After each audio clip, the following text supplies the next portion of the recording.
Saya pilih rakan-rakan saya yang lain. Kami akan membentangkan kajian tindakan kami yang bertajuk meningkatkan kemahiran mengenal pasti isi tersurat dan tersirat bagi murid tahun 5 dengan menggunakan Smart 3SBM.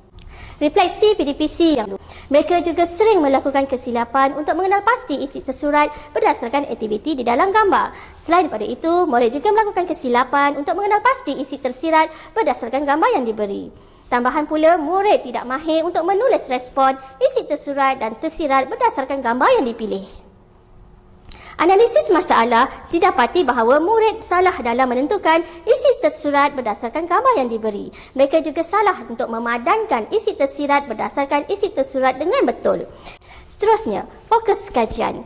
Daripada isu kajian, dalam kajian kami, murid gagal untuk mengenal pasti isi tersurat berdasarkan gambar. Murid melakukan kesilapan dalam mengenal pasti isi tersurat berdasarkan gambar.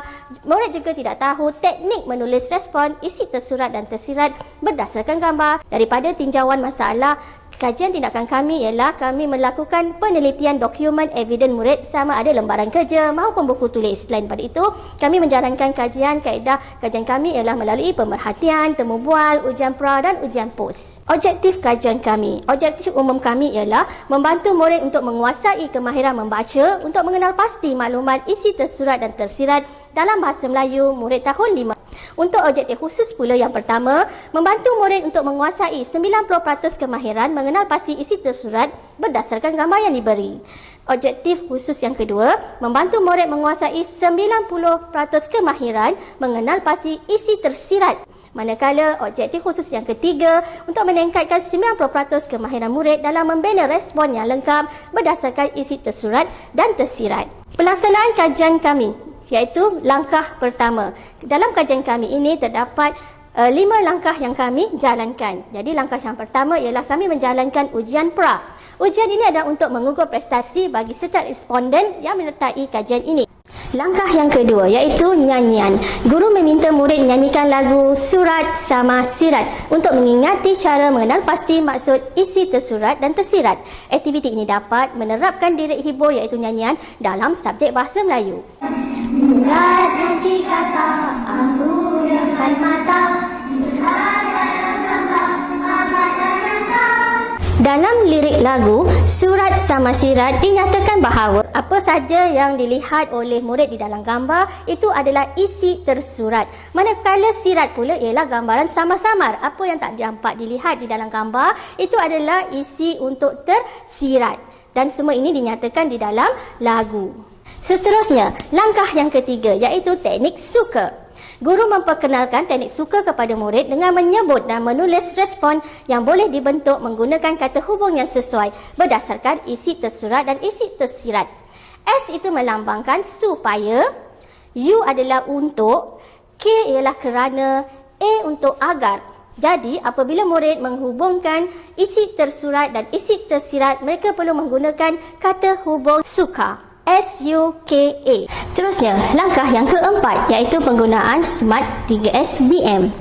Dalam Smart 3SBM ini mengandungi 3 aktiviti yang boleh dijalankan oleh murid. Yang pertama ialah aktiviti fokus kendiri. Dalam aktiviti fokus kendiri ini, kami menerapkan elemen kebat dalam kumpulan berlima dengan membuat latihan kendiri dalam bentuk permainan. Seorang murid akan memilih gambar dalam kotak fokus kendiri. Seorang murid lagi akan memilih kad ayat, isi tersurat dan menampalnya di bahagian isi tersurat di papan putih. Seorang murid lagi akan memilih kata hubung yang sesuai iaitu kata suka. Kata hubung tersebut akan ditampal di bahagian tengah. Seterusnya, seorang murid lagi akan menulis respon di papan putih berdasarkan isi ayat tersurat dan tersirat yang dipilih dan membacanya bersama-sama. Aktiviti yang kedua iaitu jom pancing. Jom pancing ikan ini merupakan aktiviti yang berteraskan teknologi AR, Augmented Reality, dengan mengaplikasikan assembler yang telah dimotor ke dalam telefon pintar. Murid akan pancing ikan yang mempunyai QR code di badan ikan. QR code telah direka untuk memaparkan video animasi yang boleh ditonton oleh murid apabila QR code diimbas menggunakan aplikasi assembler. Apa yang menarik ialah video animasi ini direka sendiri oleh guru dan juga kelab komputer sekolah ini. Dan murid juga boleh menjawab soalan yang berdasarkan video yang telah ditonton berkaitan dengan isi tersurat dengan menggunakan Google Form yang telah direka oleh guru bahasa Melayu. Seterusnya, aktiviti 3, uji minda. Dalam aktiviti ini, murid boleh menguji kefahaman mereka dengan menjawab soalan dalam kuis yang diberi nama kuis uji minda. Permainan ini boleh dimainkan secara berkumpulan. Seorang murid akan membacakan soalan yang murid yang lain akan memilih jawapan. Belakang kad jawapan telah ditampal dengan QR code yang akan menentukan sama ada jawapan yang dipilih itu betul ataupun salah. Murid akan mengimbas QR code tersebut dengan menggunakan aplikasi Assembler. Paparan jawapan yang betul akan menentukan bilangan gula-gula yang diperolehi. Manakala paparan jawapan yang salah akan tertera cuba lagi. Dalam uji minda ini juga, murid akan melihat jumlah gula-gula yang diperolehi pada kad jawapan yang betul. Murid akan melukis jumlah gula-gula yang diperolehi di papan markah mengikut bilangan gula-gula yang dipaparkan pada kad jawapan betul.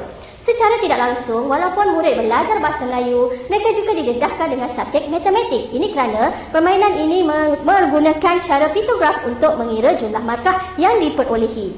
Seterusnya, langkah yang kelima iaitu ujian POS. Soalan ujian POS ini adalah sama untuk menilai murid semasa melalui ujian. Kumpulan data yang digunakan dalam kajian ini ialah melibatkan ujian pra, ujian POS, pemerhatian, temu bual dan juga rakaman video.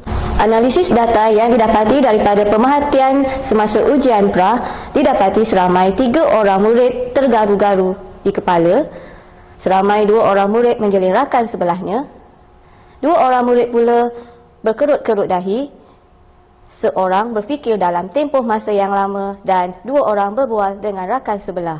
Analisis data seterusnya didapati tiada murid menunjukkan ciri-ciri seperti yang tadi. Hasil pemerhatian juga menunjukkan berlakunya perubahan tingkah laku murid selepas menjalankan intervensi. Analisis data temu bual selepas refleksi penyelidik untuk persoalan ini ialah didapati semua murid telah menunjukkan minat subjek bahasa Melayu. Murid lebih yakin untuk menyatakan isi tersurat dan tersirat dalam memberikan respon. Murid berasa seronok menyanyikan lagu, surat sama sirat dan murid menggunakan teknik sukan. Graf menunjukkan perbandingan peratus markah ujian pra dan ujian POS yang telah murid jalankan. Peratus markah bagi ujian POS lebih tinggi berbanding dengan ujian pra. Ini menunjukkan peningkatan dalam pencapaian murid sebanyak 100% lulus. Maka data ini membuktikan bahawa penggunaan inovasi Smart 3 SPM dapat membantu murid menguasai kemahiran mengenal pasti isi tersurat dan isi tersirat serta menulis respon. Cadangan penambahbaikan untuk kajian ini ialah yang pertama, cara penggunaan aktiviti uji minda AR boleh dijadikan satu inovasi yang menarik apabila penggunaannya diubah kepada bentuk digital supaya murid boleh mengaplikasikan aktiviti tersebut walaupun berada di rumah.